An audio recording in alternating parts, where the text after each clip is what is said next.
President Trump is in the Epstein files. And then just a few weeks after that, 3 weeks or whatever it may be, the whole thing gets shut down. The conspiracy theorists are having a field day with that axis of the timeline. Yeah, you can be a conspiracy person. I mean, weird is a good word, but how does Elena and Elon know what's in the file? They don't know. The FBI chiefs under Biden and Trump, they know. Okay, Merrick Garland, he knows. Bondi knows. Okay, and you would assume Biden and Trump themselves know. It all started with Trump describing Jeffrey Epstein as a terrific guy in 2002. Fast forward to now, and those words are blowing up in his face. As his MAGA fans turn on him and demand answers about the Epstein files, Trump's scrambling to rewrite history. But the Maxwell family just dropped a bombshell that might make things even worse. Get ready for the full story, and before we continue, if you appreciate this content, please take a moment to like the video and subscribe. It's free and it helps our channel grow. Thank you. Now back to the video.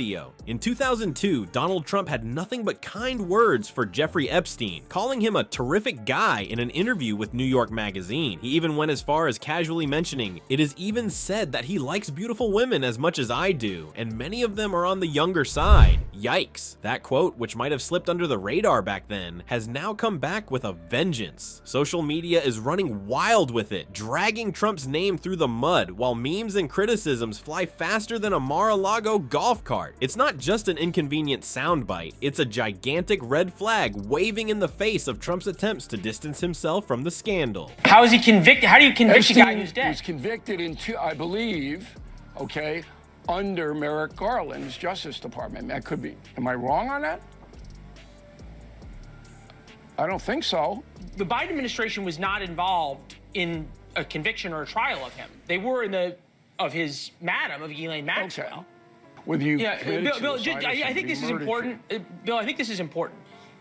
He was arrested in 2019, and he committed suicide in 2019. He died August 10th of 2019. And then he was incarcerated, and then he committed suicide. Okay. The suicide thing.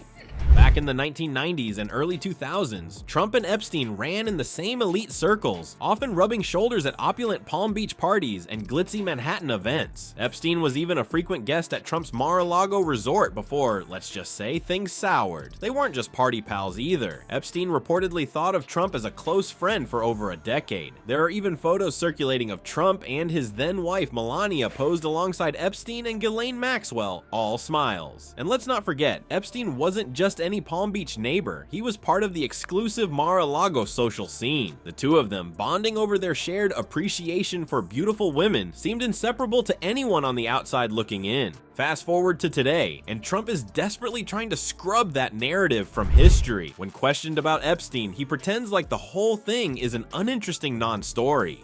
Boring, he said to dismiss the case, like he's trying to wave it away like some unpaid campaign bill. He insists the documents in the Epstein files are unreliable, though his nobody cares tone doesn't seem to be landing. People are curious, and not in the way Trump likes. To make matters worse, some resurfaced details from Epstein's infamous Black Book are stirring up even more questions that his accusations of fake news aren't silencing. Apparently, Epstein had a grand total of not one, not two, but 14 different ways to contact Trump. That's not the kind of thing you see in a casual acquaintance, who even has 14 phone numbers and emails. If that's what non-friends do, it's no wonder eyebrows are flying higher than Trump's hair in a Florida breeze. Now, the internet isn't one to miss a juicy bit of irony, and boy, has it been tearing this apart. Trump's old quote is everywhere, passed around like screenshots of his tweets before he got banned. Memes are popping up with captions like "terrific guy vibes" pasted over photos of Epstein and Trump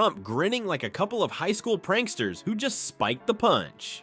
People are dragging Trump for calling Epstein fun to be with, while now acting like he was just some random guy at one of his parties who overstayed his welcome. And while Trump's critics are predictably running wild with this and having a collective field day, here's where things get interesting. Even his loyal MAGA fans are starting to raise an eyebrow. You'd think Trump's base, once known for their undying loyalty, would give him a free pass on this one, but instead, there's suspicion creeping in. The Epstein drama seems to be a little too much for even some of the most hardcore conspiracy theorists to excuse. Some of Trump's supporters are now asking, why does he want this to go away so badly? Why does he care? Was it really just a coincidence that Epstein had his number on speed dial? Or do those private connections go deeper than Trump's countless denials suggest? It's a bizarre, twisty situation for a man who rode to power with slogans about honesty and promises to drain the swamp. The worst part for Trump isn't just the public criticism, it's the optics. Every attempt he makes to downplay Epstein or deny the significance of their connection seems to backfire spectacularly. Calling it boring just makes him sound defensive, or worse, guilty. Sure, he might argue that they stopped being friends long before Epstein's scandals went public, but for critics, the details of their relationship, especially those gathered from Epstein's contact lists, don't exactly scream just a neighborly acquaintance. And once the internet smells blood in the water, well, you can guess how that plays out. Even among his own supporters, questions are piling up faster than Trump can dismiss them. Here's a man whose entire empire relies on a strong base and the narrative of being one of the good guys. But suddenly, that base is side-eyeing him over Epstein's connections, questioning whether he's hiding more than he's letting on. The irony? Trump encouraged conspiracy theories for years, feeding into deep state narratives and wild accusations against his opponents. Now, that same conspiracy theory-loving base might just turn its magnifying glass back on him.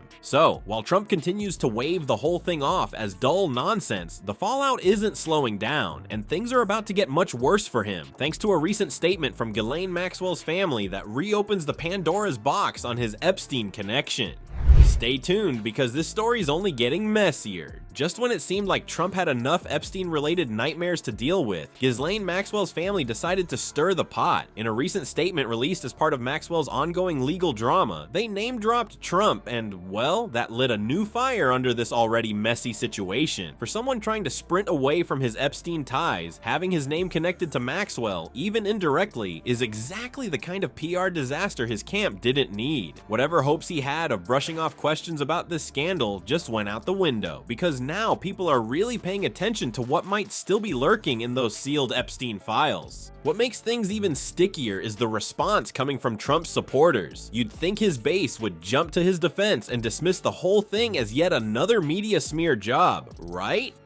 Wrong. Turns out some of his most vocal allies are barking for blood. His blood. Take Laura Loomer, for example. She's gone from being a diehard Trump loyalist to publicly demanding that all the Epstein files be released ASAP. Not enough drama for you? How about Steve Bannon, one of Trump's earliest political architects? Even he's calling for a full-scale investigation into Epstein's world, complete with a dedicated special counsel. When you've got people like Loomer and Bannon turning up the heat, it's hard not to imagine Trump sweating through one of his oversized suits. This push for transparency isn't just coming from activists and MAGA influencers. House Speaker Mike Johnson, one of the top-ranking Republicans, has also chimed in, saying there should be no holds barred on releasing any information tied to Epstein. Johnson claimed the Attorney General should put everything out there and let the people decide. That's a polite way of calling for a major info dump, and it's awkward, to put it mildly, considering how eager some Republicans have been to keep certain aspects of the Epstein case out of the public eye. In fact, did you know that Republican lawmakers literally blocked Ghislaine Maxwell from testifying in Congress?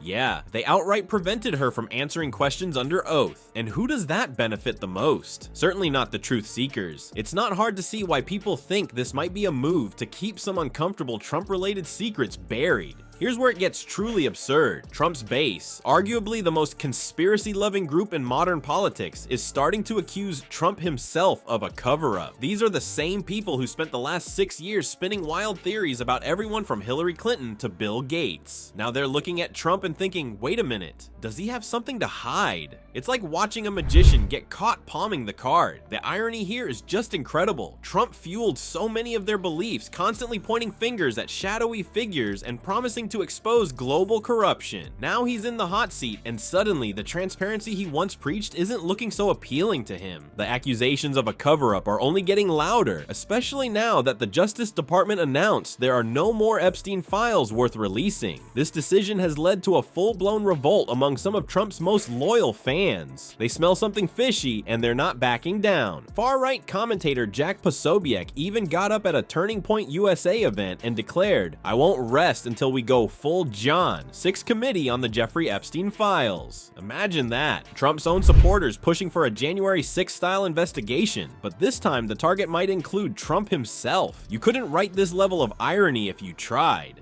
And then there's Trump's response, or lack of one, really. Calling the Epstein case boring might work for press conferences where he wants to dodge hard questions, but it's not cutting it here. If anything, it's making him look worse. The more disinterested and dismissive he acts, the more it fuels speculation. People are asking why he's not demanding total transparency if he's as innocent as he claims. After all, if you're trying to convince your followers that you've got nothing to hide, calling the whole thing dull isn't exactly the power move. It's like a teenager saying they don't care about their grades while half-heartedly shoving bad report cards under their mattress. At this point, even MAGA media personalities who've stuck by Trump through thick and thin are starting to wobble. They're pressing harder for answers, and every evasive comment from Trump just gives them more ammo. The master of spin is suddenly finding himself running out of ways to spin this one. And remember, the MAGA movement's love for conspiracy theories doesn't just disappear overnight, it adapts. If they think their guy isn't being upfront, they'll turn that same suspicious energy right back at him.